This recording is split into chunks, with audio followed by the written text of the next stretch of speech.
Go, go, go, go. This guy really pulling up in the tank top. You got the 50 out here. What has you feeling this way?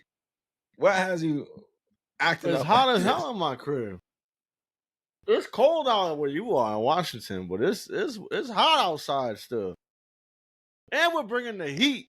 I'm getting all this smoke online about why do I like these fantasy players and why do I think Jalen Hurts and mid and all this. And I was like, it's getting hot in here. So I'm outside. Yeah, well, different. I gotta say, welcome back. Welcome into Infamously Speaking. It's August 28th. I just had to start off the show that way. I mean, the outfit is incredible. He's like, win ships or die trying. Ridiculous. Not everybody has every piece of our merch. That's true. Just yet. That's true. So, just yet. I love how you said that. Just yet. Great segue into the usual things that we do to kick off the show, which is if you're not already subscribed to Infamously Speaking, please go ahead and do that wherever you're listening, whether it be on YouTube, Spotify, Apple Podcasts, or wherever you get your podcasts. Helps the show grow. Also, consider sharing the show with a friend, family, people that you know that are in fantasy football leagues, even if you're not into fantasy football yourself. Can help win them a couple of leagues. But you already know what it is. We are back with more rankings. We promised it. We said quarterback and tight end was going to be the last kind of addition to this series, hoping to get the running back show out tomorrow, this show out early Saturday morning. So you have everything that you need going into your draft. Hopefully you get the chance to listen to all 3 episodes and really feel great, prepared, locked in for your drafts. Let's get it started, man. I said we kick off with quarterbacks. I'm surprised you didn't have your rings on. This would have been perfect time to break out Quan Brady. But no, I got the banners. But if you notice, if people are listening, I know why champions don't. If Brady wore his rings, he'd probably have arthritis, like throughout his whole arm. You know what I mean? Them shit is heavy. Those are real rings. Those ain't fake rings. Fact. So the banners are swaying. I see that. You see it? It's like we're in Foxborough right now. That shit is official. So let's go ahead and do it. If y'all haven't watched the first 2 videos, links are in the description. It's going to follow a very similar format. Tiers 1 through how many tiers we want to do typically is 4. Talking about quarterbacks. With Bajan. I'm going to start off quarterbacks. This is an easy one for me. Tier 1, first couple guys, I don't even think we got to explain too much. Lamar Jackson, and for obvious reasons. Well, number 1, dual threat quarterbacks are always going to get you more money in fantasy. We all know that. Rushing points or rushing yards, rushing touchdowns are worth more than passing yards. And as Lamar's progressed in his career, he's become a better passer. Should have a better year of Zay Flowers, Rashad Bateman. Yeah, Lamar Jackson, not much needs to be said. And the thing with Lamar Jackson, we talk about rushing quarterbacks, what makes him so unique is that it's not just rushing for first downs. It's rushing for long touchdowns, which, again, we talked about in last episode. If you haven't watched it, go watch it. Those get you bonus points.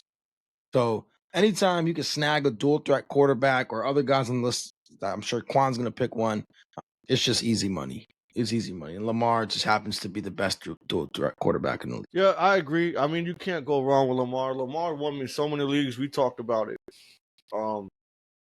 He's just a phenomenal player. Like, I really enjoy watching Lamar Jackson play. He extends plays, makes big plays, like you said, whether that's rushing or throwing the ball downfield. So yeah, you can't go wrong with Lamar. And like you said, we won't talk too much on Lamar. I think there's other players that I think we should touch base on a little bit more extensively. But I'm surprised that you picked Lamar because this guy, I almost thought he was a Buffalo Bills fan the way you talk about this guy and that's Josh Allen. You got them winning the division. You keep calling him your MVP. Yes, he won it, but he really didn't deserve it. The guy that you chose, who I would have chose, is the real MVP, but that's neither here nor there.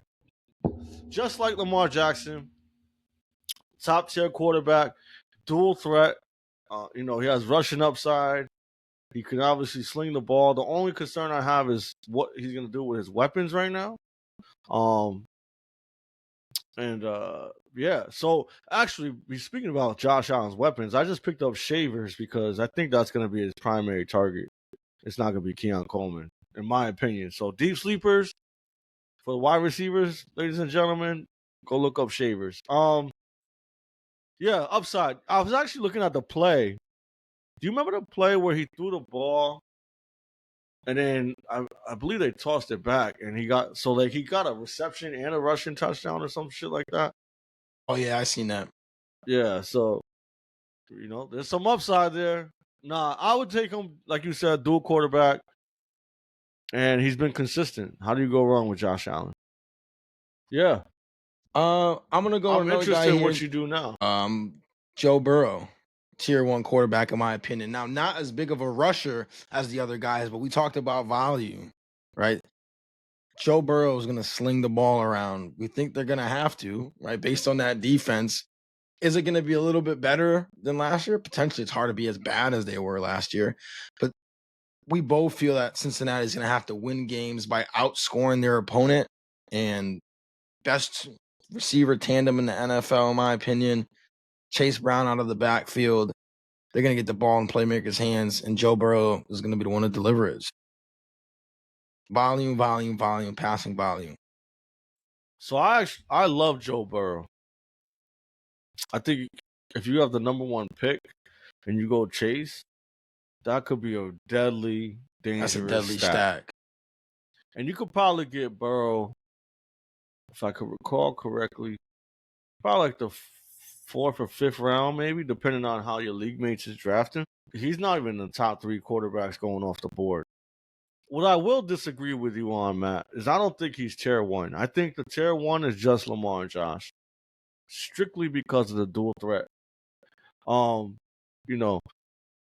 said volume is king, I agree, but unless, and this is why, again, we go to the settings. There's some leagues that play passing touchdowns is 6 as well. It's not just 4, because some leagues is 4, right? So those 2 additional points matter, because if you're getting 6 for touchdowns being thrown, I'm cool with him being in tier 1. If it's the typical 4, which is usually by default, if I'm not mistaken, he's not tier 1. I'd put him in tier 2. The second gentleman I'll pick, I gotta talk about him, right? He's my guy.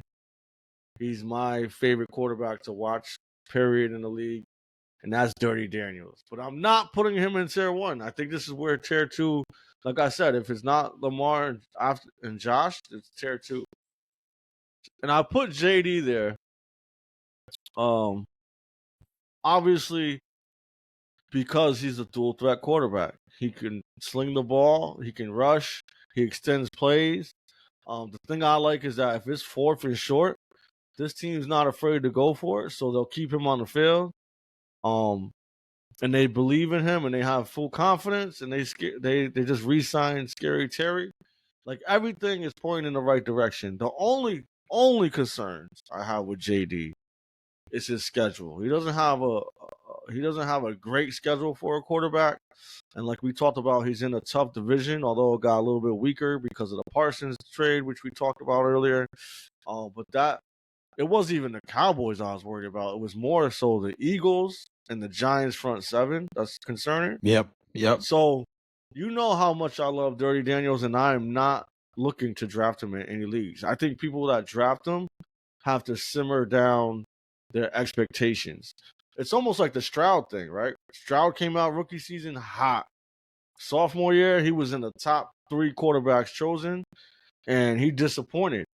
I think it's going to be similar because of the draft capital you're going to spend to get JD, and that's why I'm not getting him. Do I think he'll produce? 100%. But I think with the draft capital he's getting, not at that level. So there's 2 things similar between Stroud and JD. One, they were both the second overall quarterback. Second overall pick. Second, they were both on last place teams who played a last place schedule and then now made the playoffs. I think Did Houston win their division that year? I think so. So they got a first place schedule, and then and now Washington's getting a second place schedule. So that's a great call out by you. The schedule that they're going to face is going to be much tougher. Again, that's based off a strength of schedule of last year. So things change, but should be tougher competition that they face. And I mean, to your point, this is the year that he proves it. Or doesn't. I think just to be clear too, because I know we'll probably get some slack of comparing him to Stroud. I think JD will still have a year where he produces just because he can rush so well, right? Yeah, he rushes. Stroud's not really sure. running the ball like that. And we'll talk more about Stroud. And his line should be better. Show. Huh? His line should be better. Yeah. His line should be better than Stroud's. Yeah, 100%. So just to clarify this, I know the last two shows we talked about tier one of the guys that we feel like actually could finish as first in their position, right? As far as overall fantasy wise, could finish as the QB1. Yeah. You don't think JD has a chance to finish in QB1? No. You think it's only Lamar or Josh can finish as QB1? No. I have some sleepers, but I don't think they deserve to be in tier one. Okay. Well, you're easy. Do you feel otherwise? I feel like when you say stuff like that. Oh, well, listen. And again, this is where things matter, right? Like you said, league settings matter. But I'm cool leaving them two in there. The reason I threw out Joe Burrow was just because you gotta look at like 652 attempts, bro, passing the ball, almost 5,000 yards. I know he doesn't rush at all, so that kills him. But big plays, oh my goodness, and they're gonna be slinging the ball around a lot, just as equal. But do I feel like it's more likely that Lamar or Josh finishes QB1? I do, fantasy wise. So, all right, let's move on. Another guy, tier 2 guy, and this is strictly based off the offense and the rushing because we know they're going to continue to run this play. They're not shying away from it. Tush push, Jalen Hurts. I mean, he's going to get – this is a guy when we talk about like quarterback rushing touchdowns. This is a guy who's going to get his quarterback rushing touchdowns because they run the same play once they get down into deep red zone situations.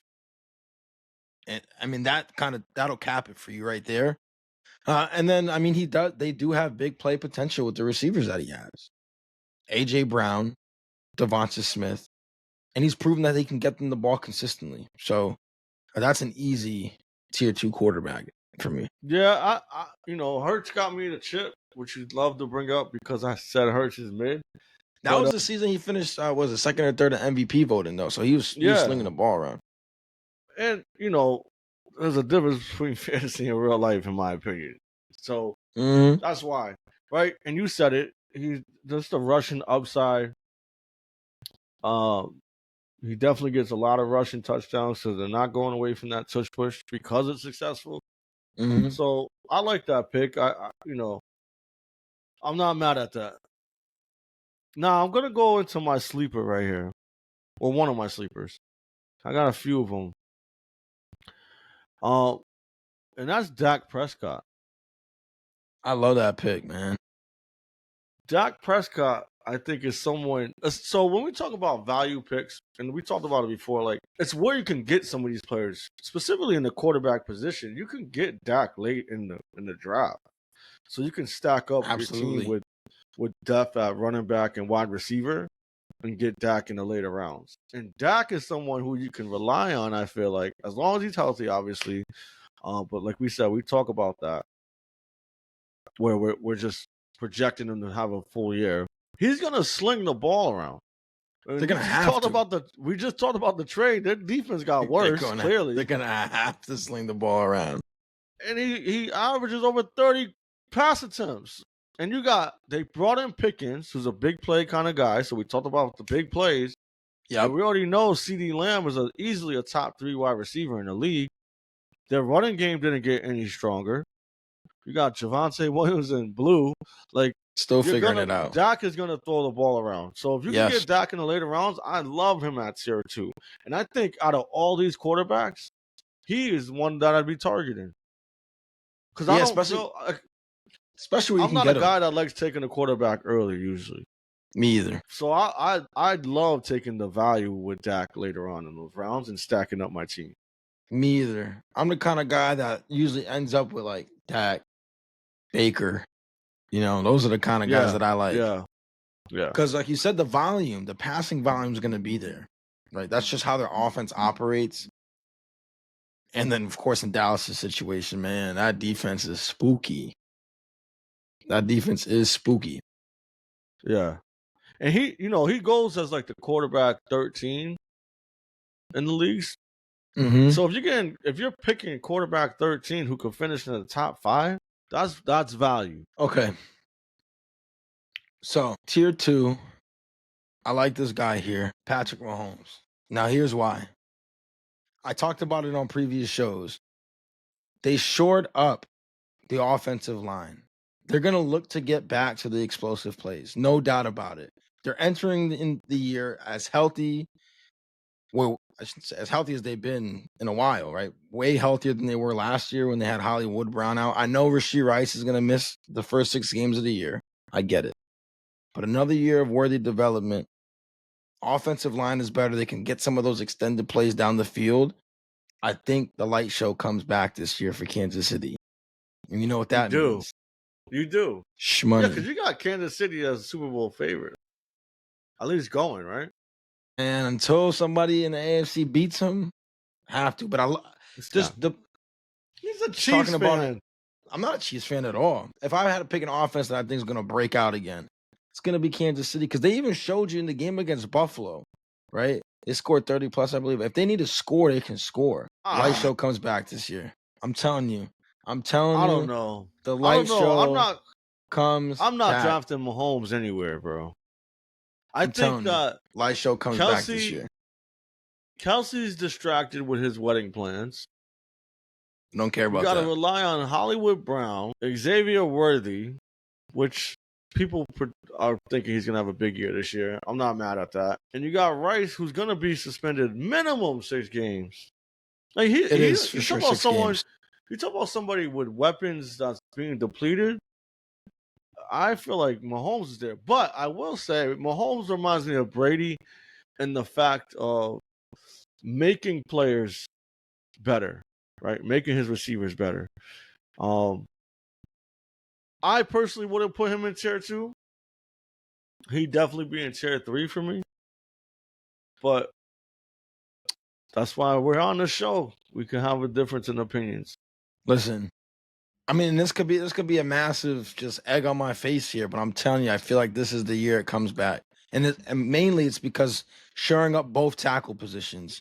We know that's huge to allow routes to develop down the field. And I feel like they're not gonna just say, hey, Worthy, go deep. I think they're gonna incorporate some short routes, crossing routes, allow to get the ball in their hand. That'd be smart. Because you see Tyreek take run them on drag routes and shit. Yeah. And take an 80. So I think this is the year. Fire show. All right. You ready for this one?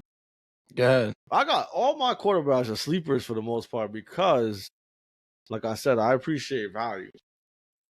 And some quarterback that I feel can finish in the top 5 is my guy Stroud, which we just talked about. Now I get it. Everybody is sour because he burned them last year. Like I said, his draft capital, and this is don't hold a grudge. Why we talk about draft capital and not holding grudges. He burned you because you picked him as a top 3 quarterback, top 5 at least, right? Yeah. And because he did so well in his rookie season, but you didn't similar the expectations, similar to what I talked about with JD, and where you can get Stroud, because I got Stroud in that 16-team league late. I'm ecstatic because his schedule is great. Look at his schedule. His schedule is phenomenal, both regular season and playoff time for fantasy football. One of the easiest quarterback schedules, fantasy-wise, in the NFL. There you go. And this is why you pay attention to shit like this, the matchups. Where does he play? In the Dome, in Houston. There you go. So he's in a place where weather's really not going to affect him to throw the ball. I love this Stroud pick. I'll take Stroud all day. I'll take Stroud over Mahomes all day. Was it Stroud we were talking about? I couldn't remember if it's Stroud or if it was May when we were looking at their schedule. It could have been somebody else. As far as what? When we were looking at the schedule. No, it's somebody else who I'm gonna okay. choose. All right. But yeah, I think Stroud could easily finish top 5. He's talented. He has what we think is a top 5 tier 1 wide receiver in Nico Collins. 100%. They got Higgins. Not Higgins. Noel. The Higgins. other one. Yeah, Jaden Higgins. Yeah, Higgins. So, he got his receiving core there. And Christian Kirk. Who you told me was balling out. So I always liked Christian Kirk anyways, to be honest with you. Like, I always was a fan of him as a player. Production so is I like little. Yeah, it's a roller coaster. But I think Stroud is gonna finish in the top 8 at least quarterbacks. And I gotta look at where he's going, like his average draft pick, but I know it's outside the top 5. I think it's 16 actually, if I could remember correctly. Yeah, no, I like it. I like it a lot because we talked about the schedule. I know we looked at it in depth, but you also got to remember they had some of the worst injury luck last season. Think about Nico Collins missed time, Tank Dell missed time, Joe Mixon missed time. He's missing time now. My only concern is the offensive line. This got to hold up. It just got to hold up. I agree, bro. Because what got CJ Stroud those buckets his rookie season? It was the deep passes, right? 20 big time throws, 8 touchdowns, no interceptions on deep passes. Last year, that regressed to league average, which again, because of offensive line issues, Nico Collins missing time, Tank Dell getting hurt. So now they really shore up the wide receiving core. And like I said, the line just needs to hold up, but I agree with you. Yeah. Everything is kind of aligning for him to bounce back, fantasy-wise. Nico was on pace to get 2,000 yards. He would have been wide receiver 1. Yeah. So if you got a wide receiver 1, your quarterback is helping produce that. I'm fully comfortable taking quarterback or 16. 2, because Chase just balled out. Yeah, Chase. PFF got him as quarterback 18 last year. Is it 18? No, I'm talking about his draft was getting drafted, but yeah. Oh, this year. Even then, right? 16, 18, regardless, those are close enough to be like, fuck it. I think Stroud is that talented. How does he go from a top 5 quarterback pick from one year to, between 15 and 20 the next? Exactly. The grudge effect is real. Sometimes you forget all the circumstances that they found themselves in. I think no, actually, how do I feel about this guy? Am I gonna go for it? I think I'm gonna go for it, which is funny. I might be eating my words because I'm not sure if y'all remember the defender of this quarterback coming at me last season. Okay. But I like Purdy, man. I like Purdy in tier 2. Again, they were ravaged by injuries last year, as much as Kansas City. So CMC comes back. I don't know, we just talked about CMC, but right there, that automatically boosts value. Ricky Pearsall, I know you're extremely high on him. He's primed to have a really good year. Ayuk, if he comes back, same thing with Jennings. Good schedule for Purdy, which is important. Great schedule. Niners got the easiest schedule. Oh, is this who we were talking about? That's exactly who we were talking about. This is who we were talking about. Okay. I'm pissed that you stole my fucking other sleeper. I couldn't remember. So we looked at this schedule in depth. And yes, it is because they play a majority of their games, obviously in San Francisco. That's their home. But all their away games are extremely favorable. The only one where you'd be concerned with is playing in Seattle, but that's the first game of the season. They open up in Seattle, so they get that game out of the way before the weather in the PNW gets terrible and cold. Everything is favorable for Purdy. Everything should align well for the 49ers to have a bounce back season and for Purdy to really put up some good numbers. I'm disappointed in you because you named all his weapons and you left out that George Kittle was the number 1 tight end last year. Oh my goodness. Well, that goes without saying. I didn't even I did. I just completely blanked on. You know what it is? You're so infatuated with Bowers for getting you that chip, you forget that Kittle was available. But no, I agree with you, bro. And you took my sleeper or my other sleeper, but I'm not mad at it. Based off of the schedule, like you talked about, thinking about Kyle Shanahan, how he's a great offensive mind. So great pick. I think so in tier 2, right? We're just to be clear, and maybe your opinion differs than mine, but I think these are quarterbacks that could finish in the top 5 through 8 range, if not higher, right? Like, yeah, top 5, 8, right? So I love that pick, and I think that's where I would stop with tier 2. So real quick too, just to recap, right? The three people that I would gravitate towards is Dak, Stroud, and Purdy, because they're in tier 2, but those are quarterbacks that they're just not. They're You can get them later outside of the top 10. Yeah, the value is all there. So, like I said, build your depth in your running back, wide receiver positions. Maybe grab an elite tight end or a top 5 tight end, and not worry about the quarterback situation this year, because there's a lot of quarterbacks this year where I feel could do some damage, especially based off their ADP. And these are some guys too, if you think about it, right? Where you might be able to, you could pull off a really vicious stack with them. Yeah, the only one I would reach for as a quarterback with the stack is Burrow. Is as far as reaching for the core. Yeah, if you get Chase. Yeah.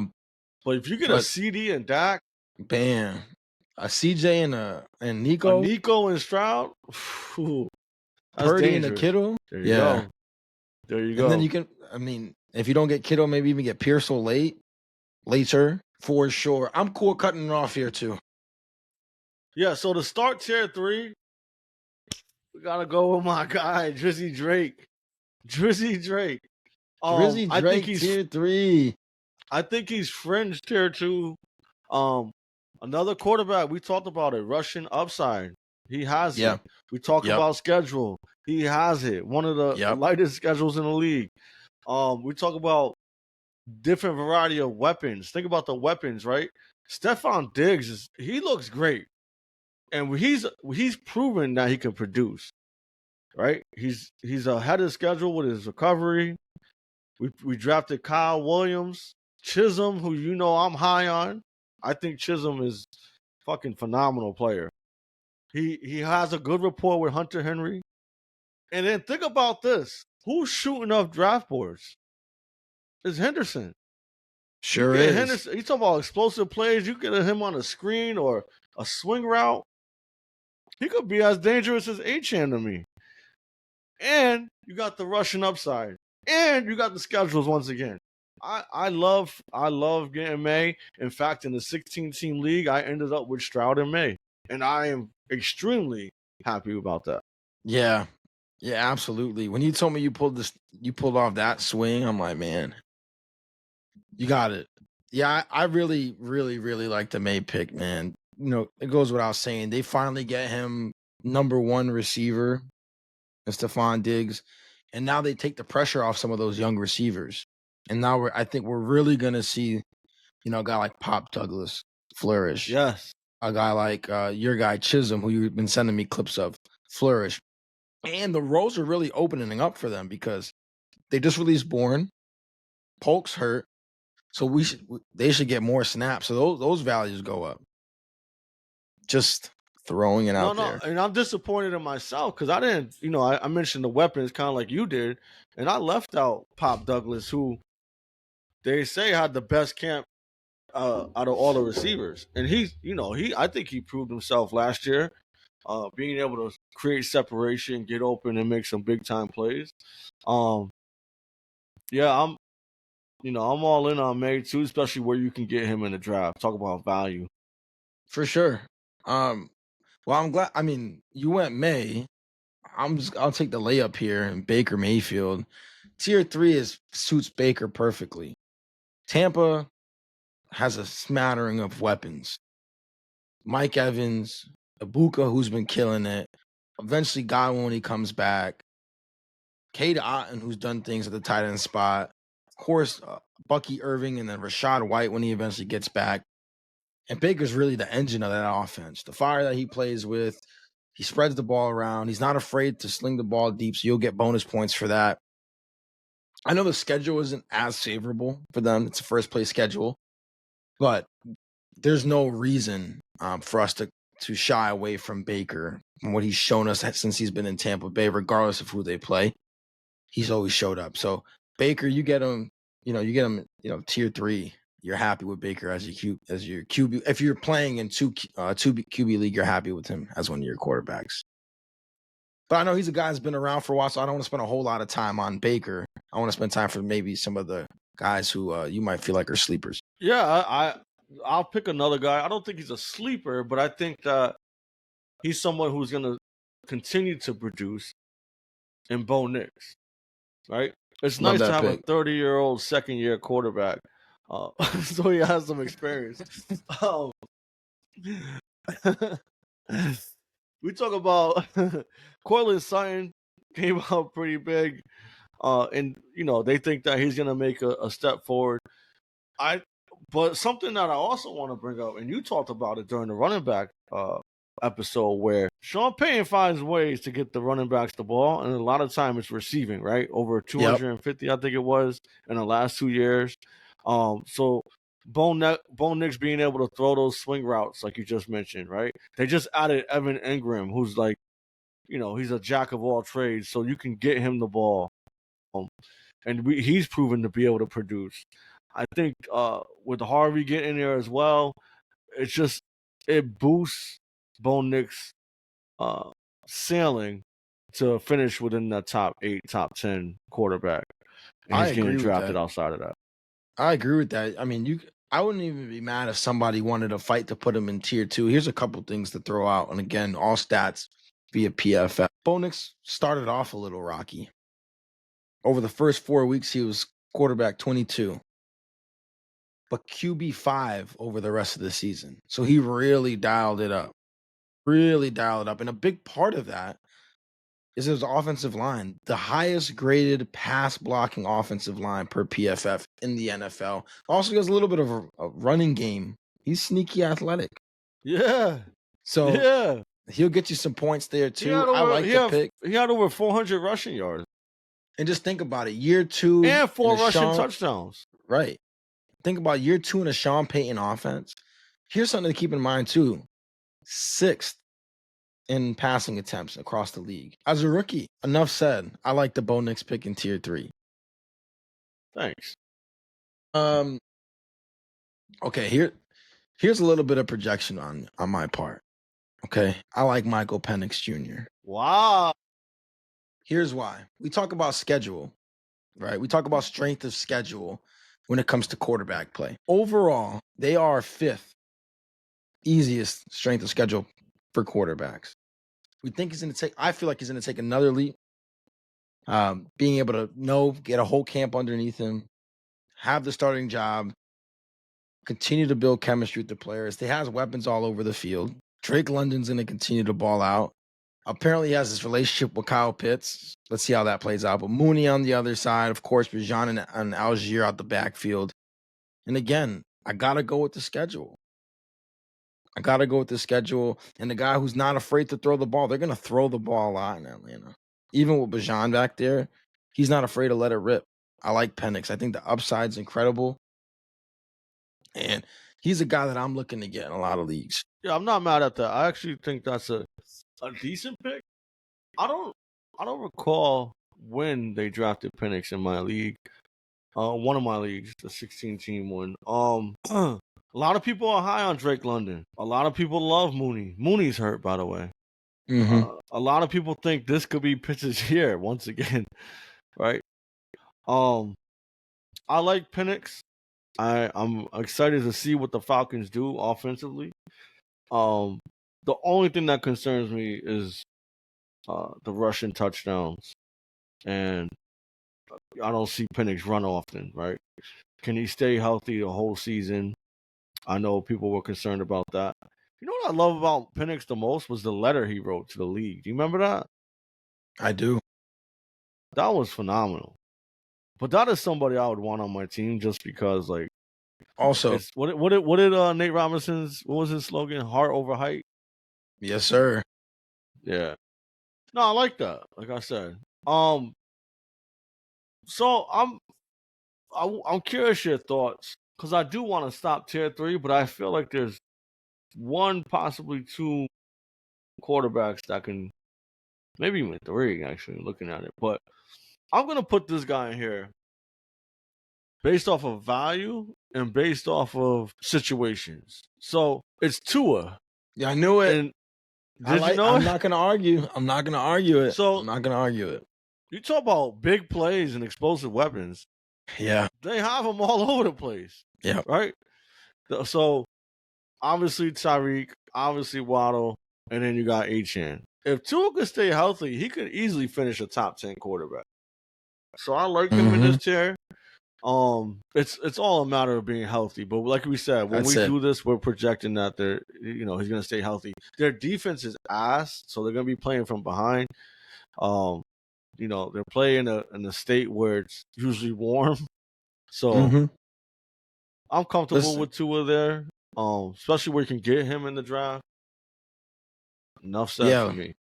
No, I mean, this is another one. It sounds crazy saying potential for guys within the league as long as Tua, but when healthy, we see what he can be from a fantasy perspective, which is just absolutely lights out. As 2 of the best big play threats in the NFL on the outside. 3. Oh, Achane, yeah, and Achane in the backfield. Oh, it's just a matter of health. It's just a matter of health. Is there anybody else I want to put here in tier 3? Is there anyone else you felt could finish top 10 on this list? On the list available that I could see happening? Yeah, there's a couple guys I could see. Oh, that you think? I mean, no, there's a couple guys that I could see. So like, Jared Goff is one I can easily see. Their offense is high flying. They got home run hitters in Jahmyr Gibbs, Jameson Williams. They score a lot of points.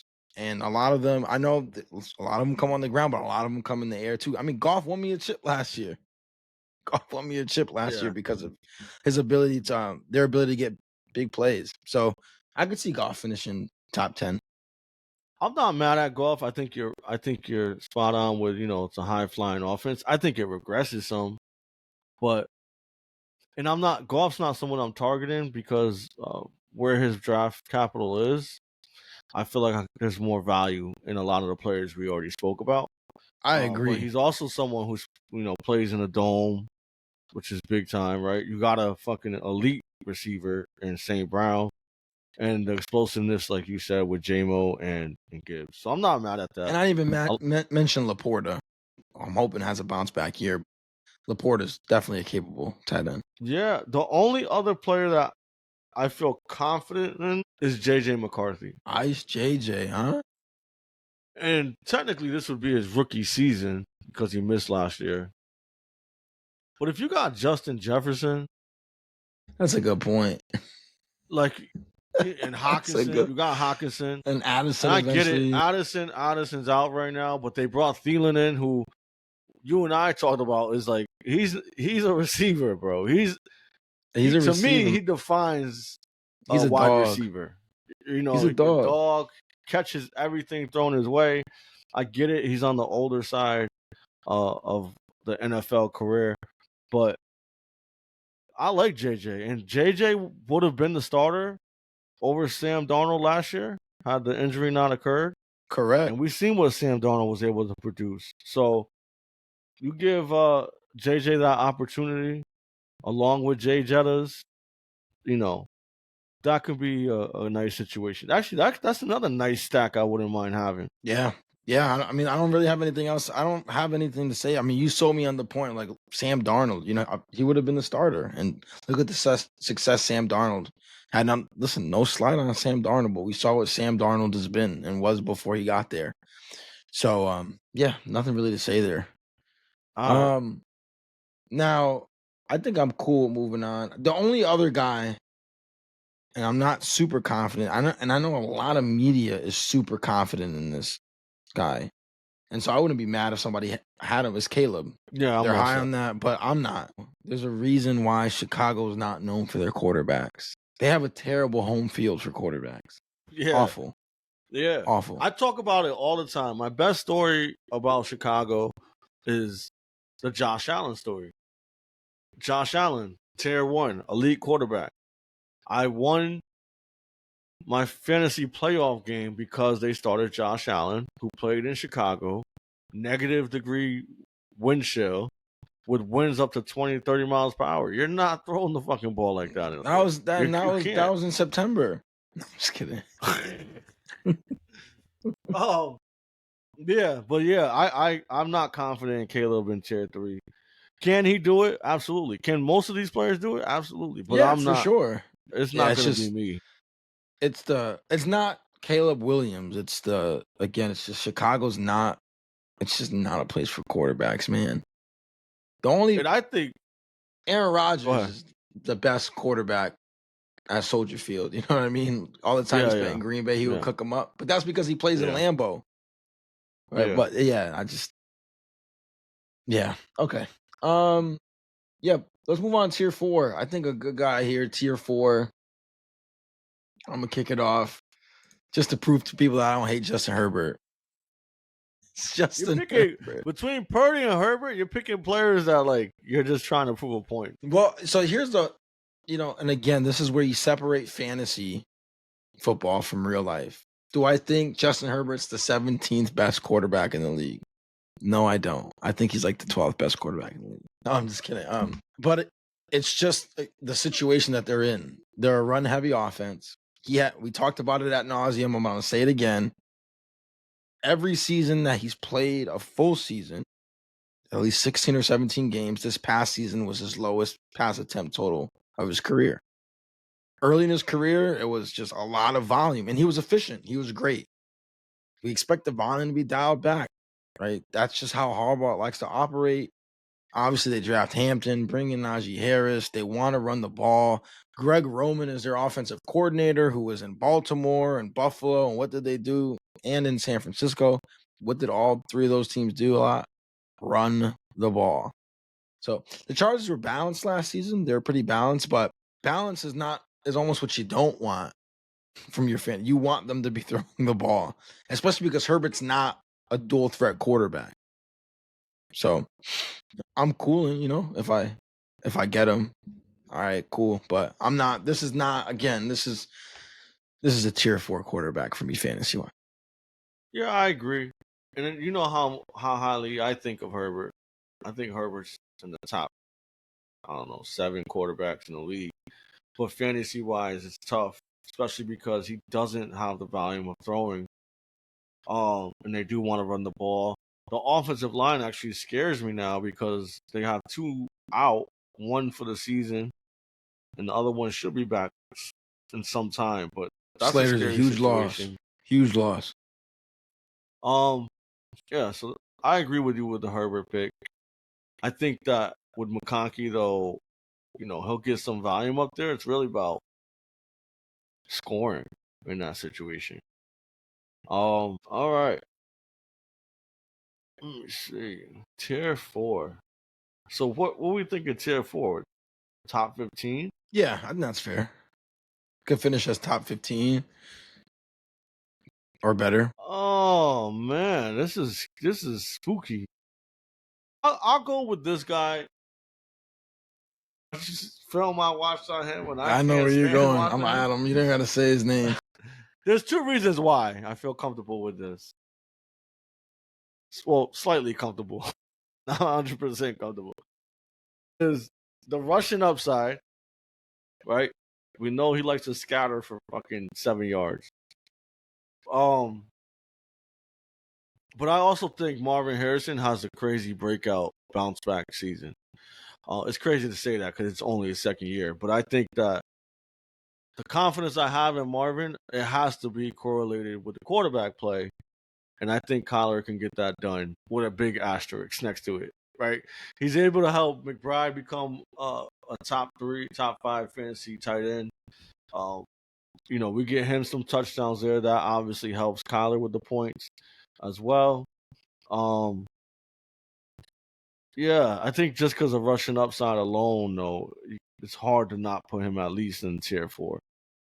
Listen, I mean, Marvin Harrison Jr., is enough said. Arizona has the third easiest quarterback strength of schedule across the whole season, right? I mean, we talked about Purdy's schedule. I'm pretty much the whole NFC West is there. So yeah, I mean, tier 4, I'm not mad at putting Kyler there. I'm gonna follow up with Bryce Young, who I think is gonna continue to improve. Obviously, after getting benched last season, came back with the vengeance and really started lighting it up, which is extremely encouraging because I got him in our dynasty league. He started the last 10 games of the season, averaged 18.6 PPR points per game. That was top 15, right where we are. I think Carolina, their biggest question is their offensive line. As far as protecting Bryce, that's been the biggest question since he's come into the league. But they also have a favorable schedule, quarterback-wise. 9th overall. And so, again, 2-quarterback league. I'm okay with having Bryce as my second quarterback. Tier 4, have a top 15. That's where he is. That's where. So the majority quarterback don't play 1, 2 quarterback leagues, bro. Oh, quarterback 1, I'm okay. Kyler or Bryce. Yeah. Okay.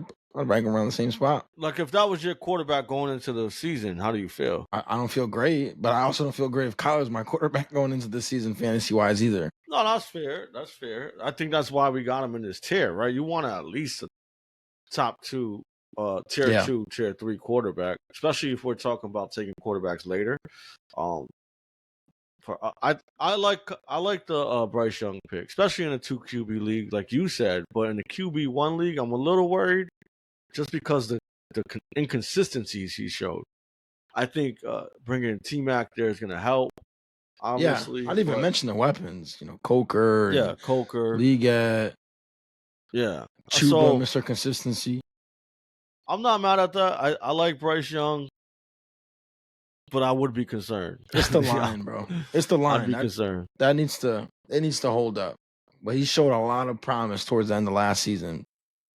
I actually should have played him instead of Stafford's bum ass in the Super Bowl, man. You don't talk about guys that I don't like. That's if he would have cost me the chip, oh man, I would have been sick. So, sticking to the lines of dual quarterbacks, I hate picking this quarterback, by the way, but I think fantasy-wise, he's relevant. Yeah. Strictly off of upside with rushing. And that's probably the only thing he's great at, if I'm being, in my opinion. I think it helps that he's partnered with his old college teammate, with Garrett Wilson. But really, right, rushing is really what gets him the best points. So, like, among the QBs in weeks 1 through 6, he ranks 7th in scrambles, 4th in rushing yards and carries, and led in rushing touchdowns. So that's all fantasy buckets right there.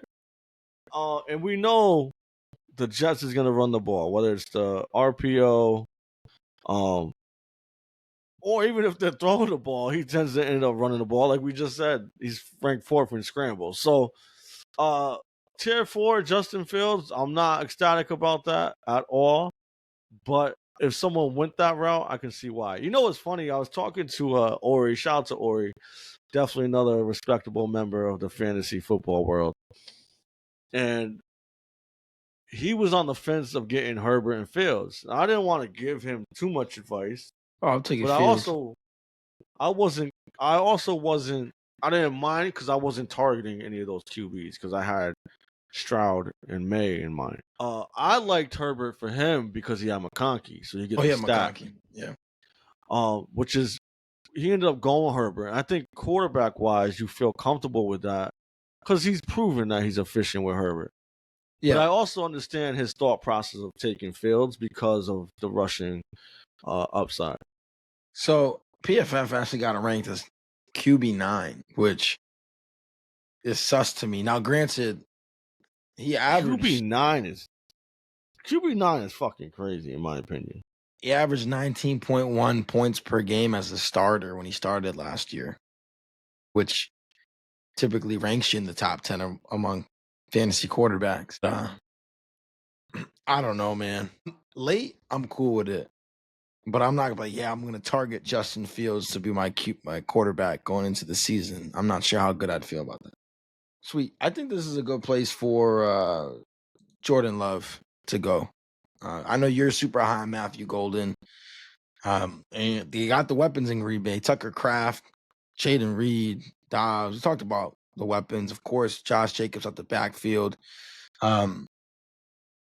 So he slots in right there. They'll get the ball more since they brought Parsons in, I feel like.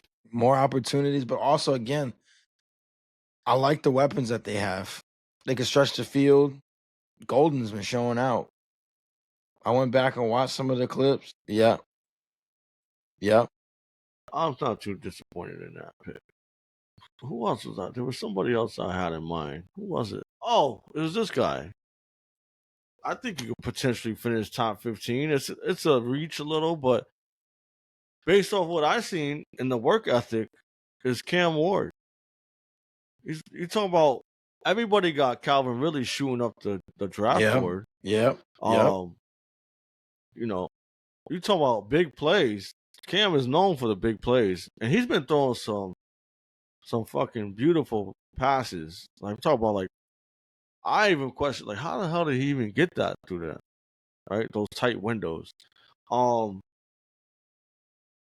interested to see how the beginning of the season starts out for him, but obviously the franchise believes in Cam Ward, and I like the big play opportunities, and a great receiver would really. I dig it. Is there anybody else you want to kind of talk through here? Just one more. All right, good. And I thought about it, and I think I would take this play over Cam Ward. It's Geno Smith, right? You got Bowers, elite tight end. I think they're gonna re-sign Jacoby Myers, who obviously is a good receiver, serviceable. Thornton has been showing out, so I think Thornton's gonna actually have a good year. I don't know how I feel about Amari Cooper. I feel like every time you doubt Amari Cooper, he ends up putting up some good points. Ridiculous. But Geno Smith also, I think he proved he's a good fantasy quarterback when he was in Seattle and he had some weapons. So, and you got the GOAT in the building. So you got to, if you don't fucking show and prove, I'm sure you'll hear about it. Yo, I seen the clip. Did you see the clip about Brady? He was on the sideline. It was when he was with the Bucks. And he was like, I'm fucking away from my wife and kids to be losing the oh yeah, I saw that. Who the fuck was the quarterback? Yo, I was in tears when I seen that shit. Yeah, that clip didn't age too well. It's based on what happened after with his wife. Oh yeah. All right, so those are the quarterback rankings. I like them. I feel comfortable with this plan going in, and like you said, there's definitely, we're gonna be looking back at this list, after the season happens and say, yeah, there's some guys that were in tier 3 that were definitely tier 2, maybe the other way around. Maybe it's the guys in tier 4 that might have rised or sunk. So, but I feel good. If this was my tiers going in to the draft, I'm feeling good. I'm feeling prepared. All right, let's move on to tight end. I know we said we weren't going to take too much time with the quarterback, but we definitely did. But tight end is definitely a thinner position, so we don't have to worry about taking as much time. So we'll go ahead, jump to tight end. I'm going to kick it off here. I think there's 3 guys, and it's the obvious 3 guys. I'm going to go with my guy, Brock Bowers. Volume is king. He's going to instantly become Geno Smith's favorite target if he's not already. Mr. Reliable, always open, commands the middle of the field. What more to say? Also an incredible red zone threat. The red zone threat in Vegas. And their best receiving option. Oh, you want my response? No, it's obvious. It's obvious. Yeah, that's obvious. Just keep it rolling. That's obvious. Oh, number 2, we just talked about him briefly, and that's Trey McBride. A PPR machine.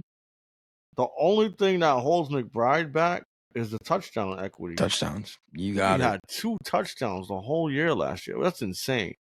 For a weapon of his caliber to only have 2 touchdowns. And that's why I did pick Kyler there, because I feel like 2 touchdowns will improve with McBride. So you get those touchdowns up, he's easily going to be in the top 2 and can finish number 1 as a tight end. Just PPR alone and volume he's getting, you can't go wrong. Yeah, absolutely. That's the only concern is the touchdowns. That is it. Since he's become the starting tight end in Arizona, 15 PPR points per game. I mean, out of your tight end, that's incredible projection.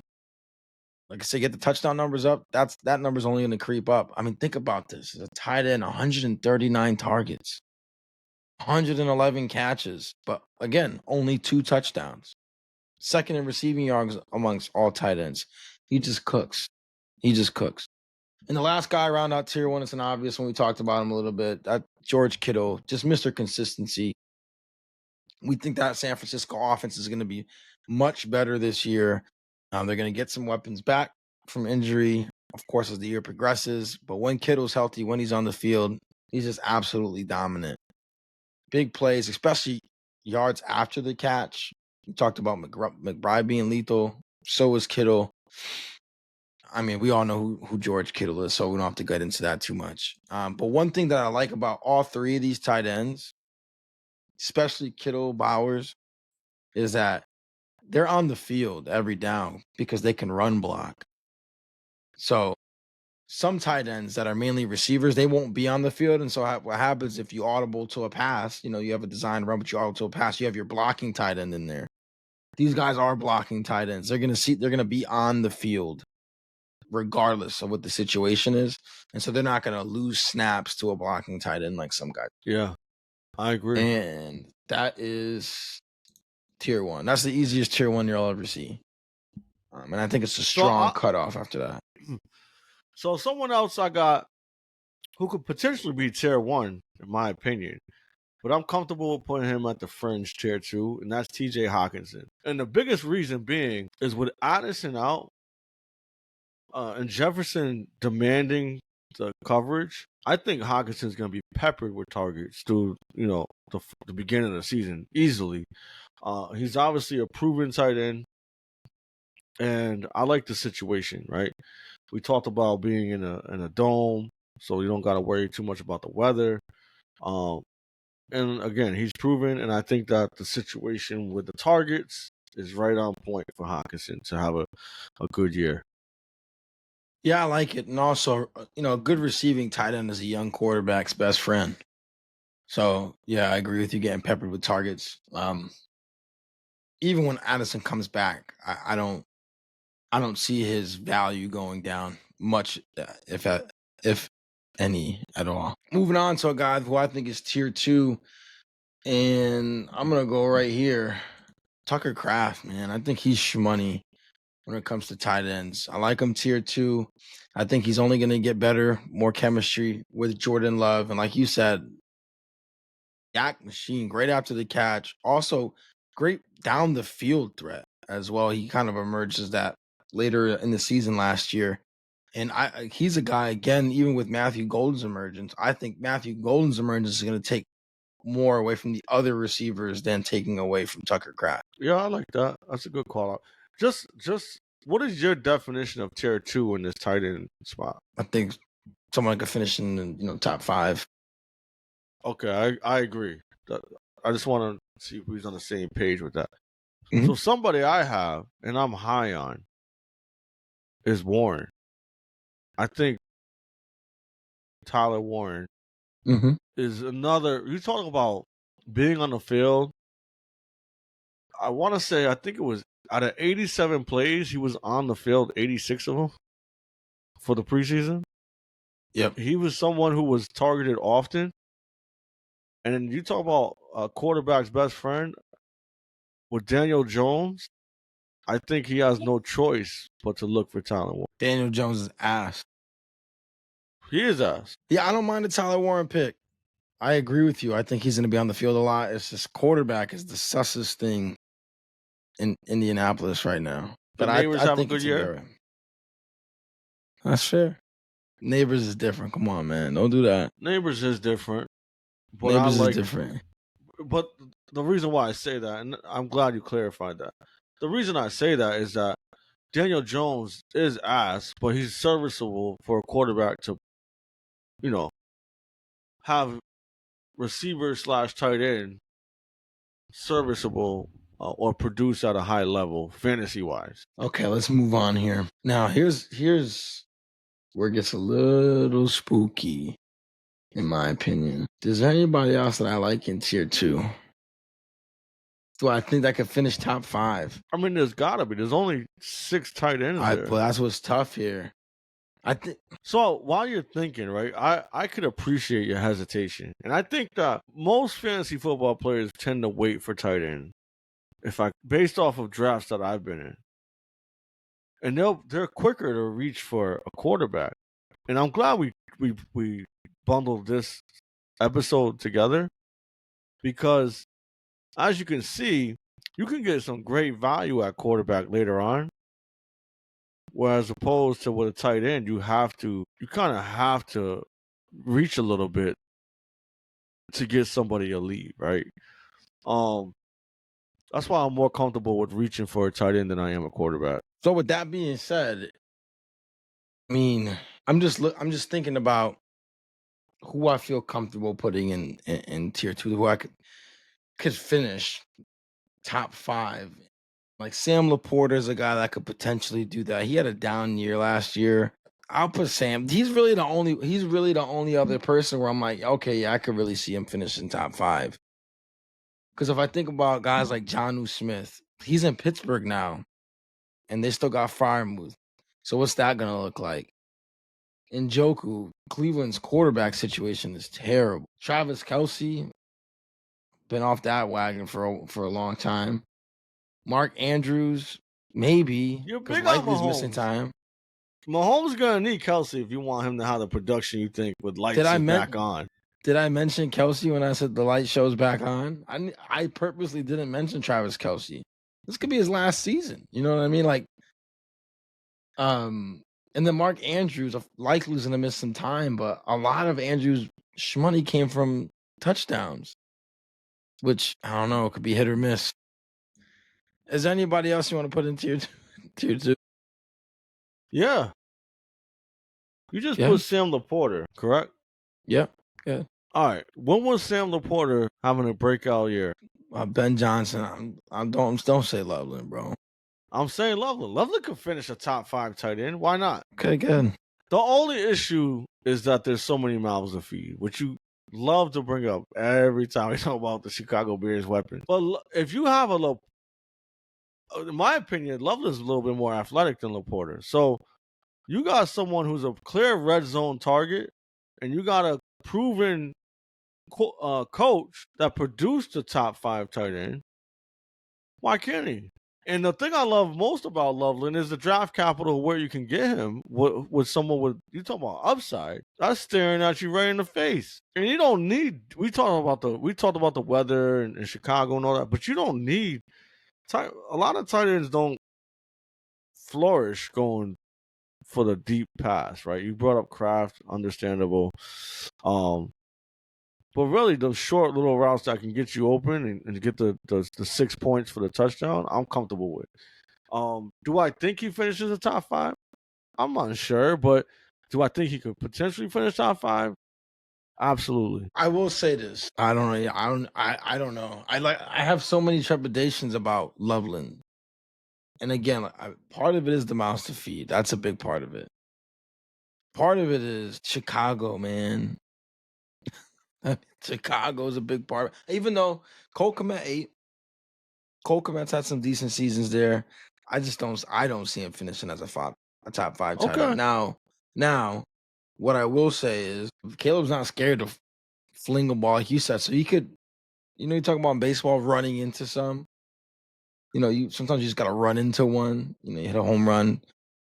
He might just run into some big plays. Now, Laporta did lead all tight ends in deep receiving yards last year. So, like you said, that connection. But out of everybody, I got another player. I got another player in tier 2. Who can finish top 5.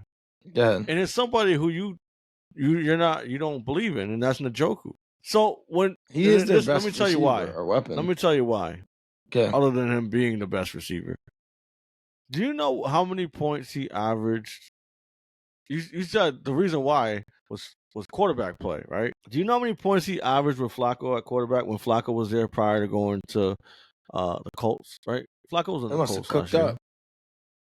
Huh? You cooked up. Yeah.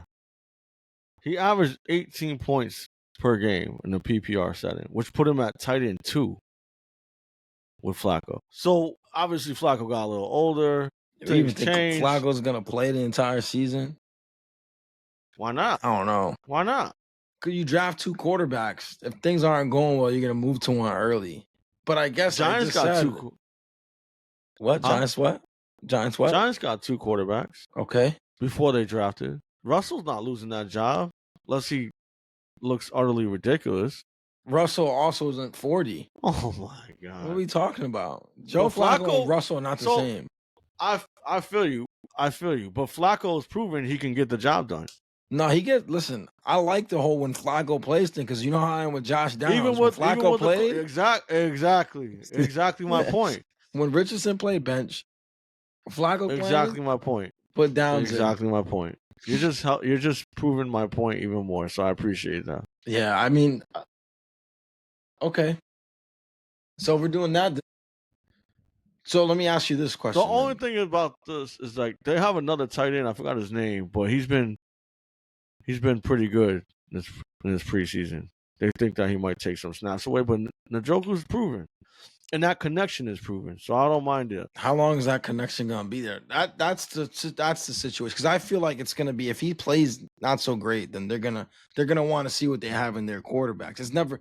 They haven't been in a situation like they are this year with quarterback because their quarterback was Deshaun Watson, and when he wasn't getting massages, he was busy dancing on TikTok after he tore whatever he tore. His Achilles. Yeah. I think he got in trouble for that too. Yeah, he did. Anybody else you want to put in this tier? You know what? No, I'm good. I'm good. I'm curious what you was gonna say. I was gonna say Kyle Pitts. Why not? No, but he's tier 3 for me. I'll put Kyle. I'll take Kyle Pitts. Top 10 tight end. Yeah. Why not? I'll tell you why not. It's just the whole fantasy world could tell you why not. Yeah, people are high on him. But I think, and again, I think that's because people are expecting him like tight end 1, right? Top 3 tight end. You know what top it 5 is? tight end. I think what it is the draft capital that the Falcons spent on him. Yep. The pure athleticism that we see he has, and the situation we talked about, and now the schedule. So he has everything in his favor this year, probably more so than ever. But it's like, when do you give up? He's like that toxic relationship that's like, you're just stuck in, and you don't know what to do. It's hard to call it quits. It is hard to call it quits because the talent, you see it, right? And then it's just gone sometimes. And he had some big plays last year. He did.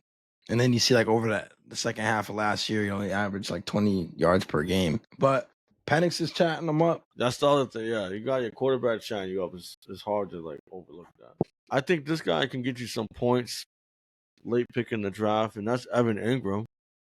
Right? We talked about it earlier when we talked about the Bo Nix situation. I think that Ingram proved that he can have a successful seasons fantasy-wise. Being in this situation, I think Payton will find ways to get him the ball. I like Ingram as a tier 3 tight end. Yeah, there's not a lot of tight ends I like, man. If I can't get any one of these guys, it starts to fall off for me. I think Kincaid you could kind of think of just because the lack of weapons in Buffalo. Josh Allen did establish. Huh? Yeah, I wouldn't mind a Kincaid. Josh established a connection with him earlier on. We'll see how that goes. Like, Allen made Knox look like a viable tight end, And like I said, he had a good connection with Kincaid. I think it was his rookie year, right? I think the expectations was high for him last year from fantasy perspective. So kind of overlooked the fact that he was solid the year before. And if you're a believer in Josh Allen, like many are, right? How do you not go that route? Yeah, I think this is a good place for Mark Andrews too. Maybe higher on the tier 3, really. Just because he still is the tight end 1 in Baltimore, and because he is Lamar Jackson's favorite red zone target. So he's going to get touchdown share and likely is going to miss time to start the season. So, reliable is right there. I don't mind the Mark Andrews pick, but I don't think Mark Andrews is even the best tight end in that team anymore. No, I think likely is better. I just think that injury, it's going to play part of it. And then also, Andrew still got a majority of the passing down snaps. That's fair. I'm not mad. I just think that when Likely comes back on, I agree. I would rather have Likely. I'm good with tier 3, honestly. There's some other tight ends that I think and tight ends tend to be a plug and play spot too that people sometimes tend to stream. I think you have to stream if you don't got one of the elites because it's more about matchups at that point. Agreed. So someone like Ferguson, right? I think Ferguson could probably be in a tier 3, fringe tier 4 because, as we talked about, they're going to be throwing the ball a fuck ton, and he'll get his targets. Obviously, I'm Pickens moving Kyle going Pitts there. to tier 4. He was on the fence that much, huh? Yeah, man. It just didn't sit right with me. My stomach was starting to turn a little bit seeing him in tier 3. I don't blame you. But yeah, Ferguson with the targets I like in that space. Yeah, I like him there. How do you feel about Hunter Henry? Hunter Henry was someone else I was going to talk about. I think that Drake May established a good connection with Hunter Henry. I think in the red zone he's looked at, right? So, and I think that's probably the most important stat when it comes to tight ends, other than McBride, because McBride is, he's a fucking PPR machine. But really what drives the majority of points for tight ends is the touchdown equity. So Hunter Henry being a red zone target, I like that in tier 4. One thing to call out for Hunter Henry is McDaniels is back as the Patriots coordinator. And that's when Henry set his career high in touchdowns with McDaniels' coordinators. And in Josh McDaniels' offenses, tight ends play a big role. Think about Gronk, Hernandez, right? And so Henry flourished in that offense when McDaniels was there.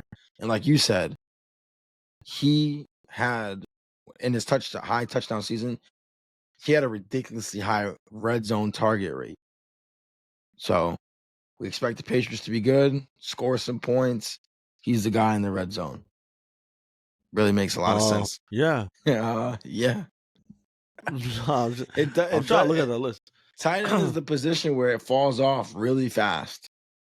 It just, I guess, people could be mad, but you could throw Kelsey in there now. I'm personally not drafting Kelsey. But nah, I'm not. It's hard to not draft Kelsey, just because the connection that Mahomes and him have. But I do not like Kelsey, especially where he's going. Like, I'm good. I'm passing on him all day. You know what's crazy? Okay, so think about last year. Even though it was a down year for him, he was still, I believe, ranked 7th in tight end for tight ends, with 97 receptions. His biggest problem last year, and where Kelsey was so dangerous, was the yak. He just didn't have it. If you think 97 receptions, but only 823 receiving yards, tells you that he's not really doing much after he catches the ball. Yeah. So, I mean, just off of that, he can't be in tier 4. No, I agree. I would definitely take Kelsey over. He can't be in tier 4. You got to be at least tier 3. I was gonna say I'd take him over Ingram and Tennessee tight end. But do I think some of this drops a little bit? Probably. Like I said, he's closer to the end of his career, and so his game is after the catch. But he's still gonna get peppered with targets. I mean, and reception. So in a PPR league, it's crazy that he finished 7th. To be honest with you, because it didn't feel that way. No, not at all.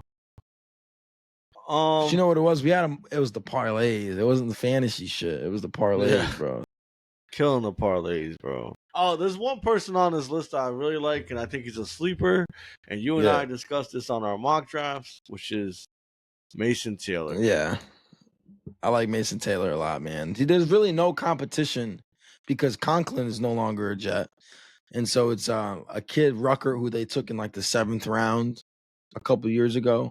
He's really going to be the tight end 1. The only problem is, we know what the problem is. It was their quarterback. But listen, they're going to be running the ball a lot. He's going to be on the field a lot. He was cooking camp before he got hurt. Camp, he was cooking. Opportunity is all over there. And also, think about it. The new offensive coordinator they brought in came from Detroit. What are the tight ends he worked with? Hockenson, Laporta. I like that. This is a guy, if things go well, he has a chance to really move up boards or move up this tier ranking. If we look back, like, man, yeah, Mason Taylor. Yep. I wouldn't be shocked if he finishes higher than what we have him on the tiers. I'm trying to think there's any other names. Like, if I don't get any of those guys in tier 2, I'm just like, I'm just gonna streamline. Because if you don't got nobody in tier 1 and like the top end of tier 2, your shit's getting cooked. You're losing the tight end matchup against anybody that has them. Yeah. So, yeah, the fall off is so hard, bro. You might as well drive your fantasy team right off the cliff. I got Bowers, man. I'm cooling. Anyways, if you made it to this far in the video, appreciate y'all as always. Let us know what you think about the tiers. You're going to see it all over social media. Also, come back to this. Let us know how your draft went. Did you use these tiers? Did you use these tiers to kind of help build your own? Let us know how you did. Let us see the lineups. I think let's get some fan interaction here. Send us your lineups after you drafted. And let's rank some. I'd love to kind of grade some drafts, grade some teams. So we're going to chop this up, put it out as a clip. Send us your teams. We're going to grade them. We might even do something cool for the people that let us grade their teams. I don't know. Maybe some merch involved or something like that. I don't know. Yeah, send us the teams. I think that the first thing that majority of fantasy football players look for after their draft is their grades and the feedback that they get. Do, which really means nothing. But if you want some infamous feedback and some real feedback, send those in. Send it our way.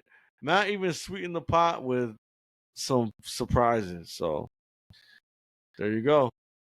Who knows? Could be yours. But with that being said, think critically, speak infamously. Love. Love.